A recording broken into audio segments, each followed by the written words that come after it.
সপ্তাহ পার হতে না হতেই ভেস্তে গেল যুদ্ধবিরতি চুক্তি। মধ্যপ্রাচ্যে আবারও বাজছে যুদ্ধের দামামা।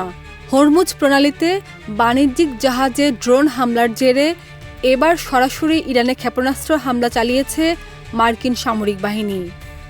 আর এর জবাবে উপসাগরীয় অঞ্চলে মার্কিন ঘাঁটিতে পাল্টা আঘাত হানার দাবি করছে ইরান। ঘটনার সূত্রপাত গত ২৬ জুন। সিঙ্গাপুরের পতাকাবাহী বাণিজ্যিক জাহাজ এবার লাভলিতে একটি ড্রোন হামলা হয়। ওয়াশিংটনের দাবি, এই হামলার পেছনে সরাসরি হাত রয়েছে তেহরানের। যুক্তরাষ্ট্রের প্রেসিডেন্ট ডোনাল্ড ট্রাম্প এই হামলাকে গত ১৭ জুনের সমঝোতা স্বাক্ষরের একটি বোকামিপূর্ণ লঙ্ঘন বলে কড়া হুঁশিয়ারি দেন।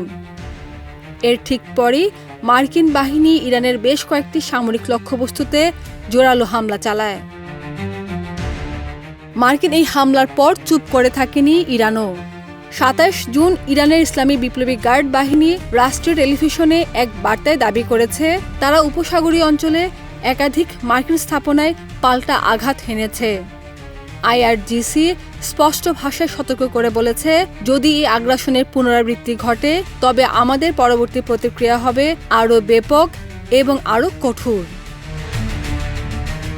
গত সপ্তাহে দুই দেশের সমঝোতা স্মারকের পর বিশ্ববাসী যখন স্বস্তির নিঃশ্বাস ফেলছিল, ঠিক তখনই হরমুজ প্রণালীর এই উত্তেজনা পুরো অঞ্চলের শান্তিকে আবারও চরম অনিশ্চয়তার মুখে ঠেলে দিল। বিশ্ব জ্বালানি সরবরাহের অন্যতম প্রধান এই রুটে যদি যুদ্ধ ছড়িয়ে পড়ে, তবে তার চড়া মূল্য দিতে হতে পারে পুরা বিশ্বকে। খাদিজা নিপা, দেশ রূপান্তর।